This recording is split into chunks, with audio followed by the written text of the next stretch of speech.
सिद्धांतवधूत चिंतन श्री गुरुदेव दत्त। हर नमः पार्वती पतये हर हर महादेव हर।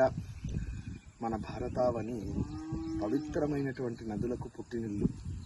ఇక్కడ ప్రవహించేటువంటి ప్రతి నదికి కూడా ఒక అత్యద్భుతమైనటువంటి చరిత్ర ఉండడం, మనం ఆ నదిలో స్నానం చేయడం ద్వారా మనం చేసినటువంటి పాపములన్నిటి కూడా పరిహరింపబడతాయని పురాణ వాంగ్మయం అంతా కూడా మనకు తెలుపుతూ ఉంది. అటువంటి పవిత్రమైనటువంటి భారతావనిలో మనం జన్మించడం, భారతీయులం కావడం మన అదృష్టంగా భావిస్తూ శ్రీ జ్యోతిర్వాస్తు విద్యాపీఠం అత్యంత వైభవోపేతమైనటువంటి జలలింగార్చన మహోత్సవాన్ని ఈ శివరాత్రి నాడు నిర్వహణ చేస్తున్నది మనకందరికీ కూడా తెలిసిందే.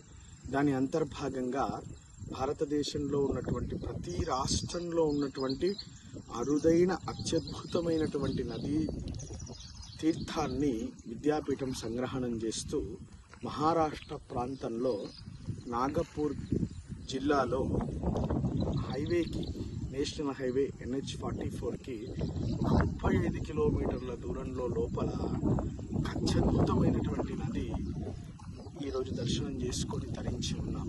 అదే నంద నది అని పేరు.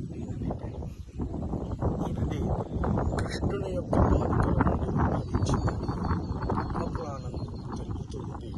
ఇక్కడ ఉన్నటువంటి అతి సమీపంలో ఉన్నటువంటి రామ్నగర్ అనేటువంటి ప్రాంతంలో ఈ నది ప్రవహిస్తూ ఉంది.